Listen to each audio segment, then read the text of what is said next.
Olá, sejam todos bem-vindos a mais uma Escola Bíblica Dominical.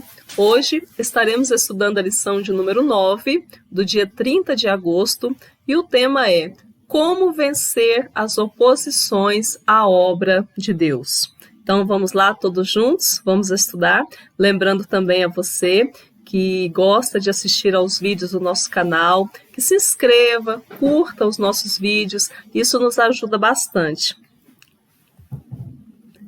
A nossa leitura bíblica em classe dessa lição se encontra em Neemias, capítulo 4, versículos 8 até o 20, e em 1 João, capítulo 4, versículo 4, e capítulo 5, versículo 5.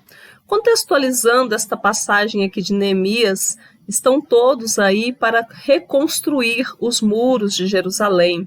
E esse é o momento da história em que há muita oposição. Em toda a história, quando o povo de Deus voltou da Babilônia para Jerusalém, houve muita oposição, houve muita intriga, os samaritanos se levantaram e, de fato, o tempo todo eles passaram por muitas dificuldades, muitas oposições.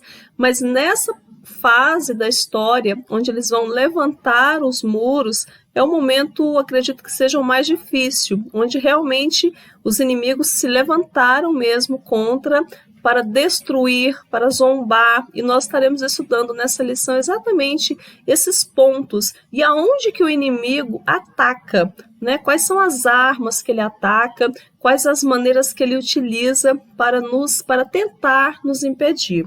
Então tenha sempre com você aí a sua Bíblia, um papel, caneta e também a sua revista. A revista que nós estamos trabalhando nesse trimestre tem o título Os Princípios Divinos em Tempos de Crise.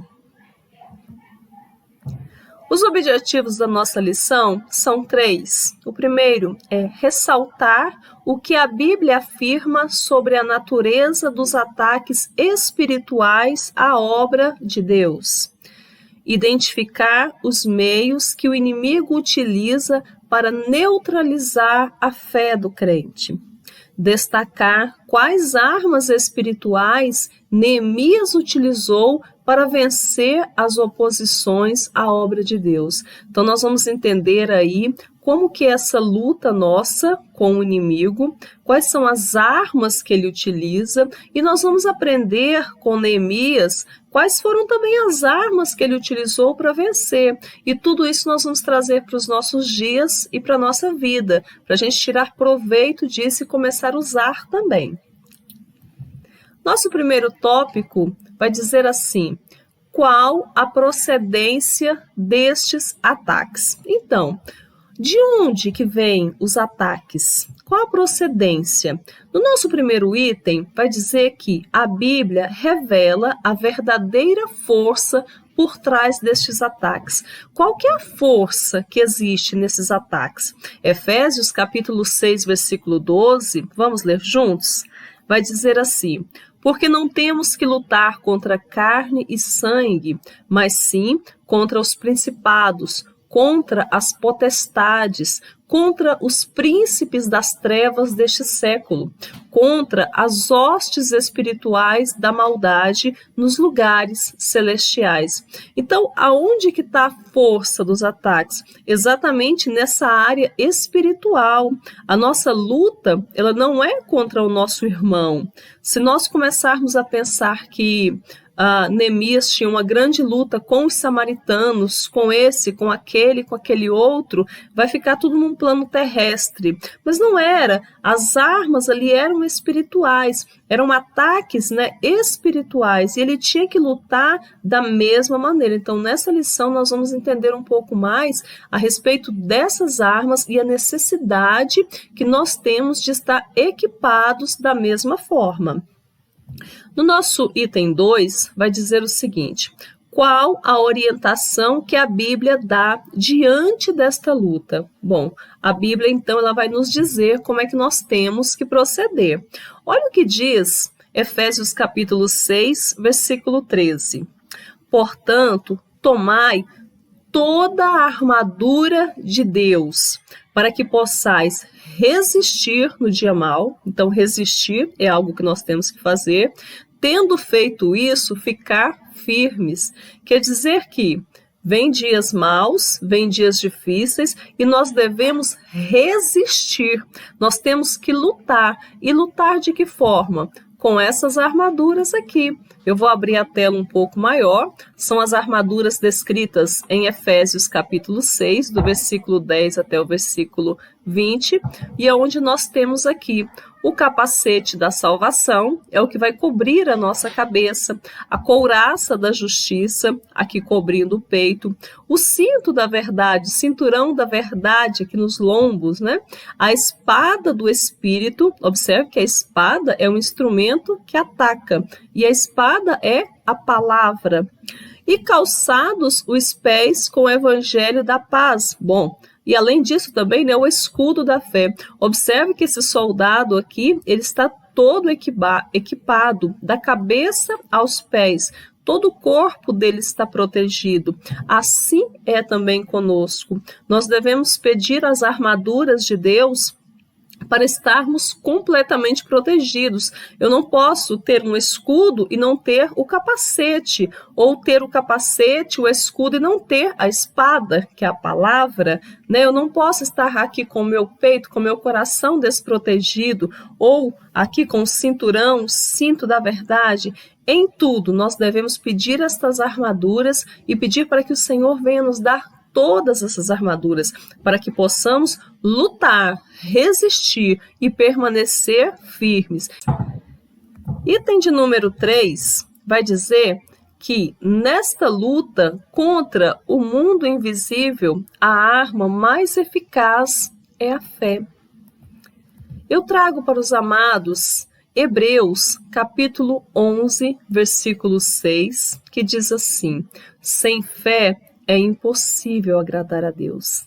É impossível nós lutarmos nesse universo espiritual, sabendo que o inimigo está o tempo todo ali querendo nos atacar, querendo nos atingir, se nós não tivermos fé que Deus está conosco, que Deus está nos capacitando, que Deus está colocando em nós as armaduras espirituais.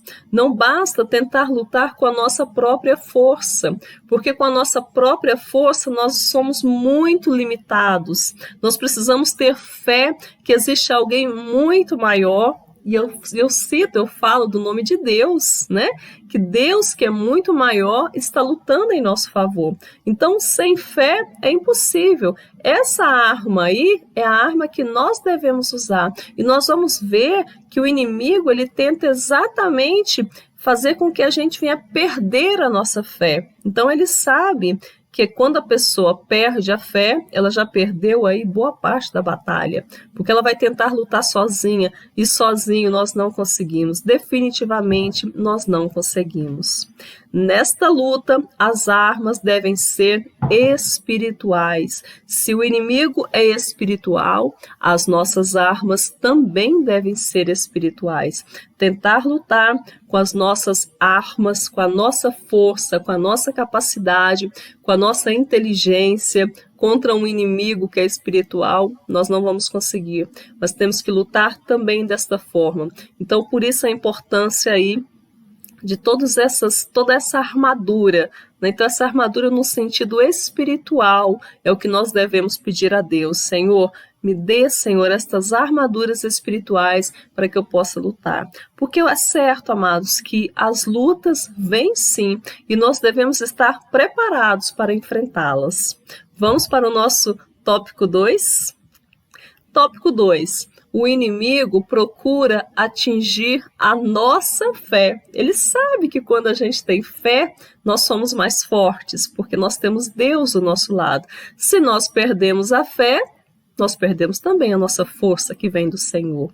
O inimigo procura atingir a nossa fé, o inimigo ataca com a arma do desprezo. Nós vamos ver um pouco agora as armas que ele ataca, quais são as maneiras como ele utiliza para tentar vencer a batalha contra as nossas vidas. Neemias 4:2 vai dizer que as pessoas olhavam ali para Neemias trabalhando e diziam assim: o que esses fracos judeus estão fazendo? Eles desprezavam, eles olhavam e diziam assim: nossa, mas esse povo não tem condição de fazer nada. Então o inimigo, ele faz isso também conosco. Ele vai dizer que nós somos fracos, que nós não somos capazes. Essa é uma arma que ele usa. Ele despreza.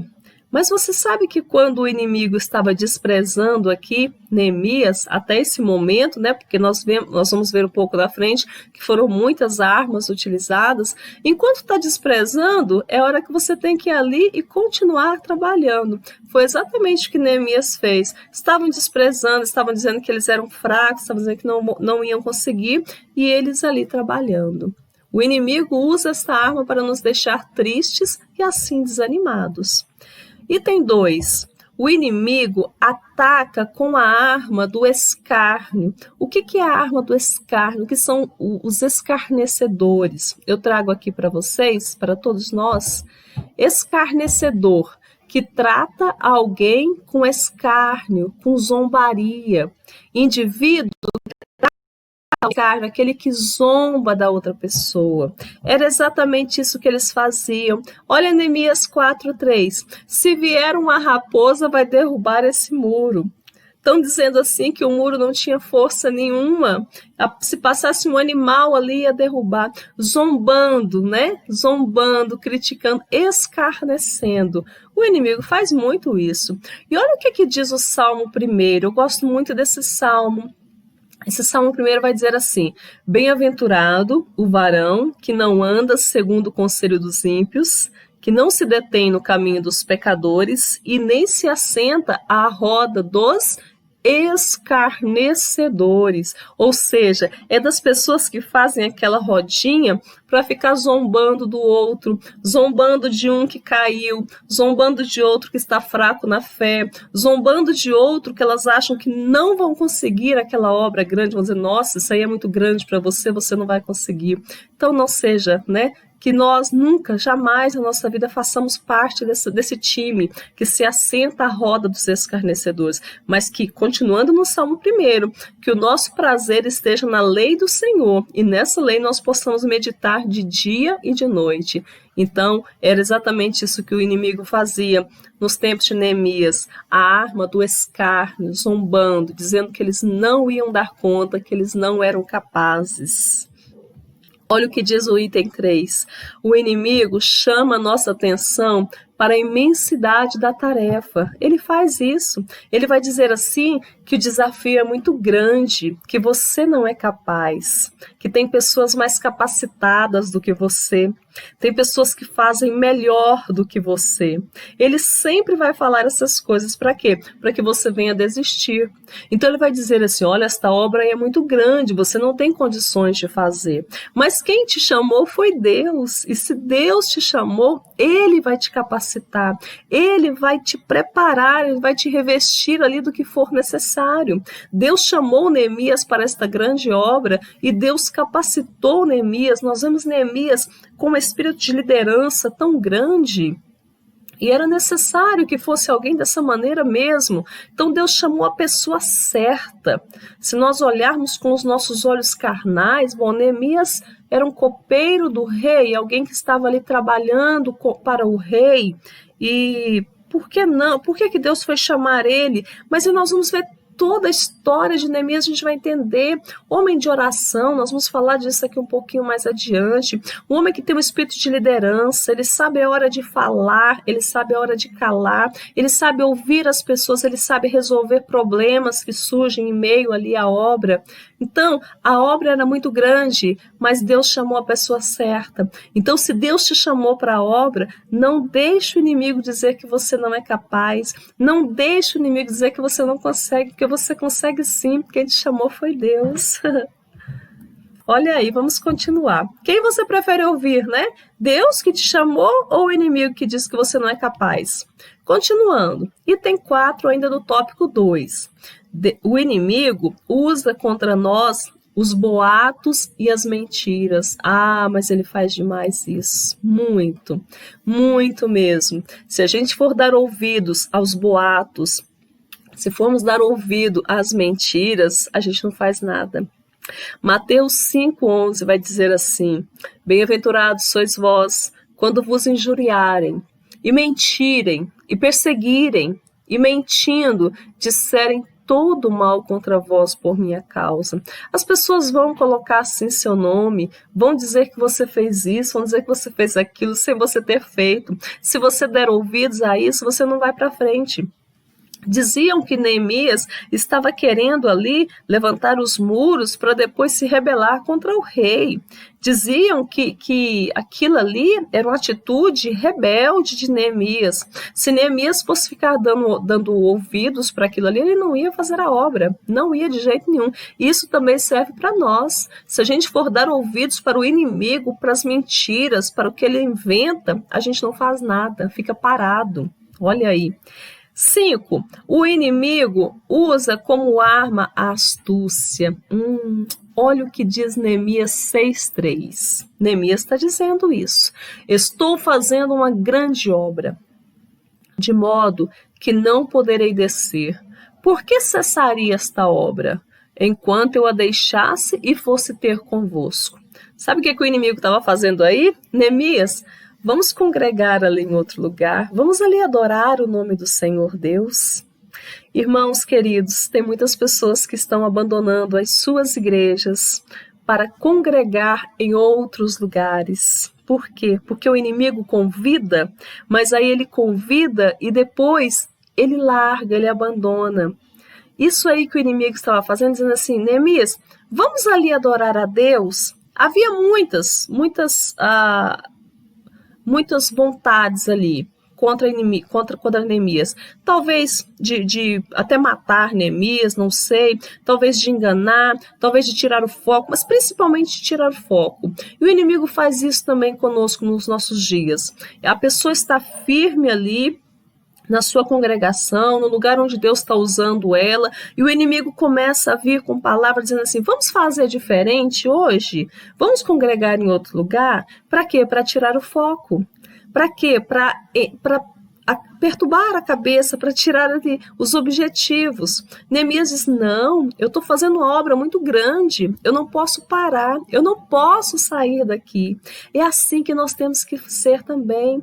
Deus tem nos chamado para uma grande obra. Se a gente começar a sair e for dar ouvidos para o inimigo, nós vamos perder o nosso foco, nós vamos perder a nossa direção. Os muros que era para a gente estar levantando aí, eles não serão levantados, porque a gente vai estar ocupado com outras coisas.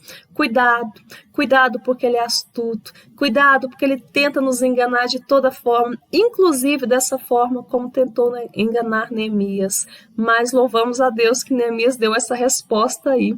E não pense que ele desistiu fácil, não, que o inimigo não desiste fácil. Nós é que devemos estar vigiando o tempo todo para não cairmos nas ciladas dele.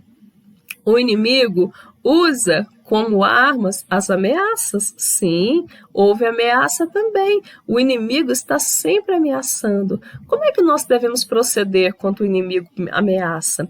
Olha, Neemias, ele não parou a obra. Ele fez o seguinte, ele organizou pessoas para levantar os muros e outras pessoas para ficarem ali do lado armadas, porque se fosse necessário, iriam usar as armas. Sim, o inimigo era real aí nesse caso. As ameaças eram reais na vida de Neemias. Então, nós também temos que estar vigiando o tempo todo e temos que estar aqui com as nossas armaduras espirituais, principalmente essas armaduras espirituais, o tempo todo prontas para serem usadas. Era o caso de Neemias e é o caso que nós podemos trazer para nós, o tempo todo vigiando, porque ele ameaça, ele mente, ele usa de astúcias, ele cria boatos, ele zomba, são armas que ele utiliza. Em todo o tempo que nós estejamos vigiando e orando, para que nós não caiamos em tentação com essas armas do inimigo.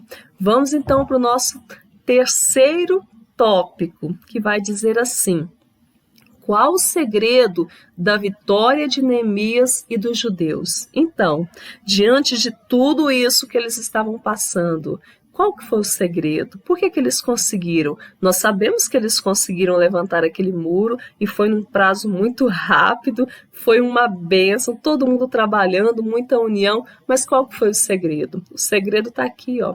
Os judeus venceram porque tinham certeza certeza de que estavam na vontade de Deus. Deus estava na frente desta grande obra.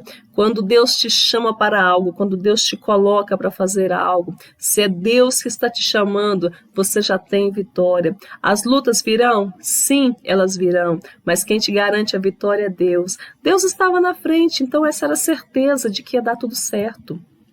Os judeus venceram pela oração. Olha que coisa interessante aqui sobre Neemias. Neemias era um líder que orava, né? Nós vemos todo o livro de Neemias sempre orando a Deus. Logo, o povo também começou a orar mais, porque o povo, eles seguem aquilo que o líder faz. Então, se Neemias é um homem de oração, se Neemias pede direção a Deus, o povo também começa a fazer isso. Então, todos se envolveram na oração. Nós também devemos orar. Nós. 1 Tessalonicenses capítulo 5, 17, diz assim: orai sem cessar. Não adianta você tirar um período longo de oração e depois você descansar. Não. Ore o tempo todo que nós estamos cuidando das nossas coisas, estamos no nosso dia a dia, nós podemos estar conversando com Deus, nós podemos estar em oração. Quando nós dobramos os nossos joelhos, aquele momento da oração, né? Mas nos outros momentos também é sem cessar, que a nossa conversa com Deus seja assim algo do nosso dia, faça parte do nosso dia, porque isso é maravilhoso.